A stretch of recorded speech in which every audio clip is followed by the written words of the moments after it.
Olá, um bom dia, 12 de setembro, uma boa quinta-feira para você e para sua família aí. Que bom que nós estamos aqui nessa manhã para a gente conversar sobre a palavra de Deus. Que bom que você está aí me dando a oportunidade de refletir contigo sobre a palavra de Deus. E o texto escolhido para o dia de hoje, conforme Deus colocou no meu coração, é Mateus capítulo 19, do versículo 19 ao 22. Na verdade é Mateus 9, de 19 a 22, que diz assim, ó: E Jesus, levantando-se, seguia-o, e ele e os seus discípulos. E eis que uma mulher que havia já 12 anos padecia de um fluxo de sangue, chegando por detrás dele, tocou a orla da sua roupa, porque dizia consigo: Se eu tão somente tocar a sua roupa, ficarei sã. E Jesus, voltando-se e vendo-a, disse: Tem bom ânimo, filha, a tua fé te salvou. E imediatamente a mulher ficou sã. Mateus é muito sucinto na descrição do fato. Em colocar o fato aqui, na narração desse fato aqui, Mateus é sucinto. Se você vai ler em Marcos ou Lucas, você vai ver um pouco mais de detalhes, né? Jesus pergunta quem me tocou, e fica todo um diálogo, um constrangimento por parte de muitas pessoas, até os próprios discípulos ficam constrangidos, né? Ó, Jesus, mas a gente está no meio de uma multidão, está todo mundo te encostando, como assim quem te tocou? E o texto anterior aqui mostra que um homem chamado Jairo tinha uma filha de quase 12 anos de idade, de acordo com o relato de Lucas, e essa filha estava muito doente, quase morrendo. Jesus então está indo para a casa do Jairo para dar cura para a filha dele. Enquanto isso, uma mulher que já havia 12 anos também padecia de um fluxo de sangue, ela vem e toca em Jesus para ser curada. 12 é número de pacto. Por essa razão, de repente, os evangelistas colocaram 12 anos e 12 anos, né? 12, enquanto a menina estava nascendo, o fluxo de sangue da mulher começou. Essa mulher tinha um fluxo de sangue que a medicina da época não sabia curar. Ela tinha uma doença que provavelmente era incurável. E ela já tinha escutado certamente relatos de outras mulheres que tinham também padecido, tinham morrido talvez de anemia, talvez de leucemia ou qualquer outro tipo de doença por causa da fraqueza de ver o sangue descendo continuamente do seu corpo. Além do mais, essa mulher não podia ter vida conjugal, não podia ter vida familiar, né, porque não podia ir aos locais de culto e não podia, inclusive, ter um contato com o rabino, que era o caso de Jesus. Mas ela usou uma ferramenta importante aqui que a gente deve usar, e a filosofia se baseia em cima dessa ferramenta: a dúvida. A dúvida. Olha, há ditados que dizem, eu não vou lembrar qual ditado que diz, mas há ditados que dizem que os tolos têm resposta para tudo, os sábios têm dúvida acerca de tudo. A filosofia, ela se debruça em cima da dúvida, porque toda vez que você coloca a dúvida em uma coisa, você vai em busca da verdade. Quando você põe um ponto final, é isso aqui e acabou. Quando você põe um ponto final, acabou. Mas quando você fala, será que é isso mesmo? A mulher já tinha ido em vários médicos, tinha gasto muito dinheiro, e a projeção que ela tinha, ou a perspectiva que ela tinha sobre a vida dela acabou. Essa doença é incurável e eu vou morrer com essa doença. E muito em breve estarei morta, porque eu não tenho mais recursos para resolver isso. Mas aí ela perguntou assim, será? Está passando Jesus aqui na cidade e já ouvi falar que ele cura muita gente. Então eu vou lá. Vamos ver algumas coisas rapidamente acerca dessa mulher, acerca dessa ocorrência, né, para nossa reflexão. Primeira coisa que a gente vê é o seguinte: Deus é acessível.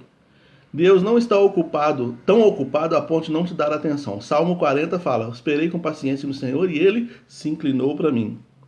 Então Deus é acessível. As pessoas olham Deus como se fosse um ser muito distante, que estivesse muito ocupado, que não olhasse para a fragilidade humana, mas na verdade a Bíblia diz que Deus habita com quebrantado de coração. Ele está perto de você, ele é acessível. Ele está a um braço de distância. A mulher chegou e tocou em Jesus, a um braço de distância.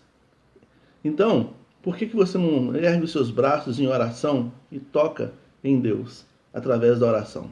Qual é o problema que você está enfrentando que você acha que não tem solução?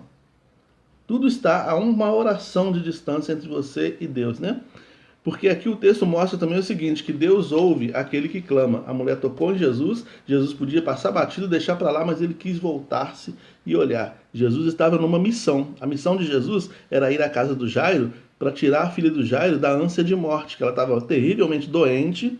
Aqui em Mateus vai dizer que ela estava morta. Mas Marcos e Lucas vai dizer que ela estava prestes a morrer, estava muito doente. E de fato, enquanto acontece toda aquela situação, a menina morre.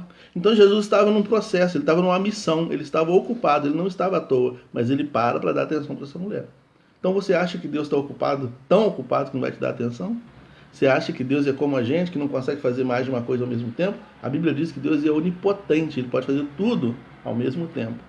Entende? Então essa mulher ela entendia isso. Então, olhe bem, Deus é acessível, toque nele através da oração. O escritor aos Hebreus fala, precisamos ir até o Senhor pelo novo e vivo caminho que está aberto. Jesus abriu um caminho que nos dá acesso ao Pai, através da oração, através da vida quebrantada. Então não há necessidade de você ficar virando para o canto e ficar desesperado com seus problemas, sem antes falar com ele, sobre eles com Deus. Então, Deus é acessível, está um braço de oração, um braço de distância da gente, né? Deus ouve a todo aquele que clama, Salmo 40, versículo 1. Deus atende as orações, Salmo 40, versículo 1 também fala isso, né? Deus atende, Jesus atendeu. Aquela mulher foi tocada, aquela mulher foi curada, Jesus falou mais ainda, não só a cura, ele falou, a tua fé te salvou. Além da doença física ser resolvida, Jesus estava resolvendo um problema espiritual dessa mulher, naquele momento também. Há muitas coisas espirituais dentro de mim e de você que precisam ser consertadas e estão a uma oração de distância entre nós e Deus, né? Outra coisa que a gente vê aqui é que Deus não faz acepção de pessoas. Era uma mulher que ela tinha um fluxo de sangue, ela não podia estar na sociedade, ela não podia estar ali, ela não podia tocar em Jesus. Mas Jesus deixou que isso tudo acontecesse. Ele não faz acepção de pessoas. Ele não escolhe pessoas bonitinhas, cheirosinhas, que frequentam mais o culto. Não, Deus não tem filhos prediletos. Ele não tem filho escolhido. Né? Ele ama a todos. A Bíblia diz, João 3,16, Deus amou o mundo, e o mundo inclui a minha vida, a sua vida também. Né? Inclui a nós todos ali. Outra coisa que a gente vê, Deus é o amor manifesto. Né? Ele é o amor manifesto. João vai dizer que Deus é amor. Deus não tem amor, ele é amor. Ele é a própria expressão do amor. E o que o amor faz? O amor é aquilo que ele faz, né? O que o amor faz? O amor ampara, o amor dá suporte, o amor cura. E é isso que Jesus fez com essa mulher. É isso? Outra coisa que a gente vê é o seguinte, essa mulher, ela precisou se arrastar, ela estava se acotovelando no meio de todo mundo ali para tentar chegar a Jesus. A gente percebe que muitas coisas nos pressionam para nos manter distante de Deus. A gente está numa época hoje, na época das distrações, já percebeu isso? Todo mundo tem um joguinho, todo mundo tem uma série, todo mundo tem um mundo paralelo, para onde de vez em quando a gente vai, né? De vez em quando a gente vai para um mundo paralelo. O meu mundo paralelo, por exemplo, é videogame. Eu tenho um jogo de videogame, pelo menos umas 2 partidas todo dia eu jogo. E ali parece que eu estou no campo, parece que eu estou jogando, parece que eu estou disputando disputando mesmo um campeonato. É um mundo paralelo. Todo mundo tem um mundinho paralelo.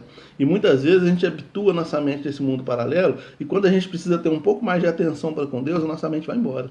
Às vezes a gente está no culto preocupado com esse mundo paralelo.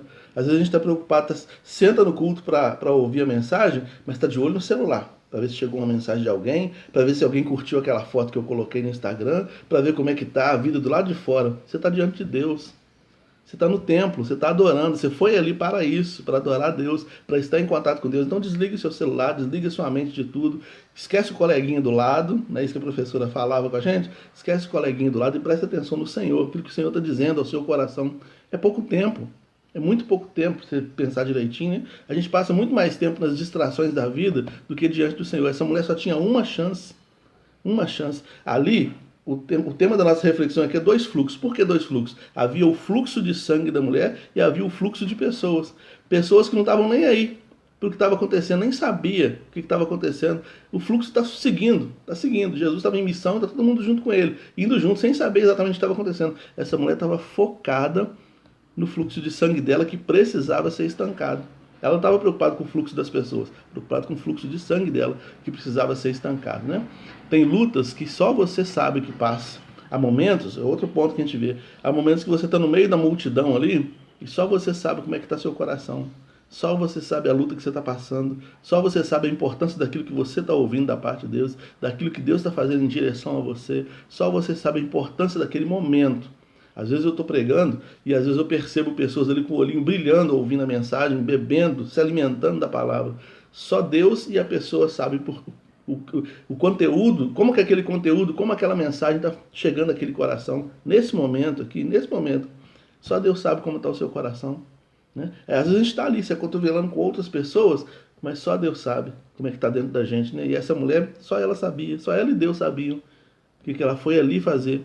Eu não posso perder essa oportunidade. Não posso deixar minha mente se distrair nesse momento. Né?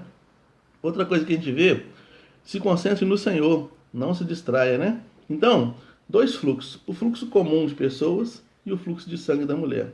Não permita que o fluxo comum das pessoas, que muitas vezes se sentem derrotadas, agem como derrotados, agem como o fluxo desse mundo, né, de pessoas que zombam de Deus, não permita que esse fluxo comum atrapalhe o foco da sua missão, o foco da sua vida, o foco da sua cura, que está em Deus. Entende? Então, que possamos aprender com essa mulher do fluxo de sangue, né? Entender que Deus é acessível, Deus ouve o nosso clamor, Deus atende as nossas orações, Deus não faz acepção de pessoas, Deus é o amor manifesto, mesmo que as coisas nos pressionem, precisamos manter o foco no Senhor, né? Só você sabe das suas lutas, então trabalhe em cima delas para vencê-las em Deus, né? Se concentre no Senhor. Não abra mão disso, porque o relacionamento com Deus é único. É único. Tem 7 bilhões de pessoas no mundo. Deus está procurando todos aqueles que o adoram em espírito e em verdade. E esses serão recompensados porque o adoram em espírito e em verdade. Que Deus te abençoe. Que Deus te dê uma quinta-feira abençoada pelo Senhor. E que tudo que na sua vida precisa ser refeito, reconstruído, estancado, todos os fluxos que precisam ser estancados, que a boa mão do Senhor opere poderosamente para te curar em nome de Jesus. Um grande abraço, Juscelane, irmã Ana, Renata e todos os demais que estão aí. Deus abençoe.